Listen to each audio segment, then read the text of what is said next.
Shri Shri Ras Viharini Ju Ki Jai.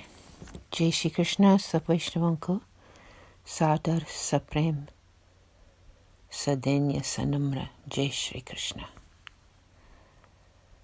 Vraja Kishori Seva Trust continues the readings of Shri Bade Shiksha Patr of Shri Hari Raji. Today is day 22 of the readings, letter 5, verse 5.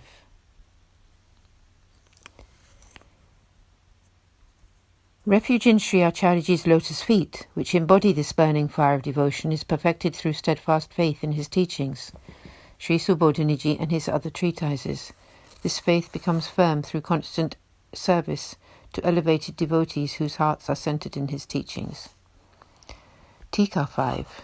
Sri Acharyaji's lotus feet represent Sri Swaminiji's fire of separation, so take shelter in them in this mood. In so doing, you will be granted this heartfelt sentiment of pining in separation. When does such refuge in his lotus feet occur? When you have firm faith in his nectarian teachings, Sri Subodhiniji, and all his other writings, and therefrom gain knowledge of the reality of his form. Only then will you experience love for and shelter at his feet. When does such faith in his teachings occur? When you serve great devotees who are established in the path of grace. So, service to such souls is very important, for by their grace alone will perfection of refuge arise in your heart. Verse 6. Sometimes such an elevated soul is hard to find, so then you should contemplate the Srimad Bhagavatam, and if you are not intellectually capable of doing so, then simply, humbly and constantly remember Sri Hari. Tika. It has been described above how serving such accomplished devotees will perfect your faith in Sri Acharyaji's teachings, but such an elevated devotee on this path of grace may be hard to find. If that is the case, you should regularly study the Srimad Bhagavatam and Sri Subodhiniji. Then, when you do find that true devotee, you should discuss your readings with them. Until then, study by yourself. If you find yourself incapable of reading these texts, then constantly make remembrance of Sri Hari, Sri Krishna, who removes all sorrow and anxiety. When an embodied soul humbly and constantly ponders upon Sri Hari, he sees your craving and cannot tolerate your sadness, and so blesses you by bringing you together with such a devotee, by whose association all your actions will be perfected. Verse 7. Always recite the 8-syllable prayer with total spiritual conviction, and then everything is perfected. Tika 7. Embodied souls are tainted by their very nature. If you can do nothing else, put firm faith in this 8-syllable prayer. Sri Krishna Sharanam Mama. Sri Krishna is my refuge. Sri Acharyaji has established this prayer, considering it to be the very essence of all the main scriptures, the Veda, Purana, Shastra, and the Srimad Bhagavatam. He revealed it for the sake of his divinely oriented souls. Therefore, at all times and in every circumstance, remember this chant and never forget it. Infuse it with all your devotional fervour, thereby all will be perfected. Because we are so devoid of good qualities, we do not meet either our Lord or a true devotee. However, Sri Krishna, who is Sri Hari, the remover of all sorrow and anxiety, will perfect our imperfections. Tika 8. We have discussed above how very difficult it is to attain this nectar-filled Lord. The embodiment of the fire of separation, whence the embodied soul considers itself imperfect. When this craving to meet the Lord occurs, then Sri Krishna, who is the remover of all sorrow, will fulfill your heart's desire. Embodied souls are by their very nature impure, but through ignorance consider themselves very accomplished. And this is why the Lord withholds his experience from them.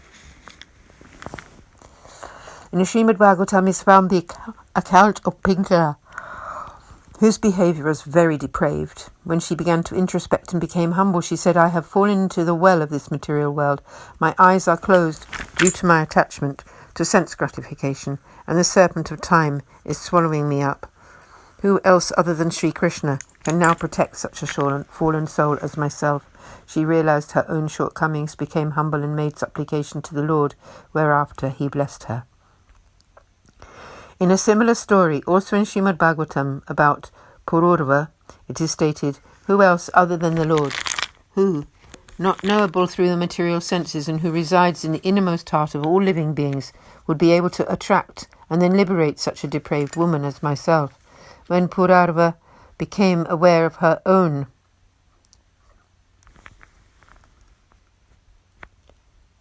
Pururva.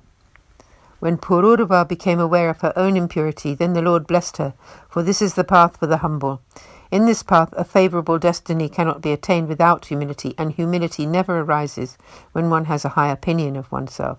So pursue the Lord in total humility, and he will remove your sorrows and anxieties, and fulfill this, your pure desire to meet him. Verse 9, but you should never be perturbed, because in this path proximity to the reward is directly rated to how much you desire it. Tika 9.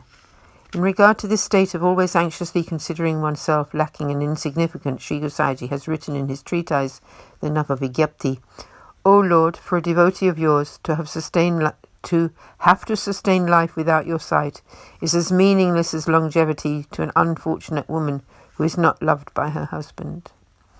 His purport is this: My Lord, for a faithful devotee on this path of grace, life without your sight seems senseless and useless. That devotee considers himself most unfortunate, depraved, and devoid of means to change the situation, and therefore pines, O Lord, what will become of me now? Through the blessings of Sri Mahaprabhuji, I have taken shelter in you, but I have no good qualities. In this way they feel extremely humble, and in the mood of separation place hope in you alone. In Sri Acharyaji's path of grace, the fruits of devotion are granted according to the amount of burning desire in the devotee's heart. If you do not truly and deeply feel this separation, then the rewards of devotion are delayed. If you feel a little bit, you will be rewarded in this same measure.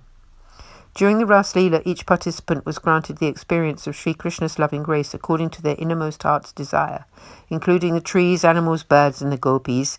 In this very way, adherents to the path of grace experience the rewards of love for Sri Krishna and relationship to him according to just how much they crave it. Verse 10. You should perform some worldly duties in order to avoid disrepute, which could weaken your mind.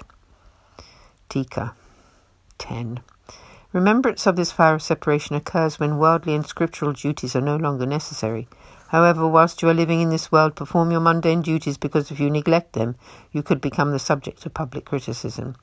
This could make you disdainful and angry, which could turn your mind away from your true path. So do just enough of these worldly and scriptural duties to avoid this, whilst keeping your true path concealed and your mind aloof.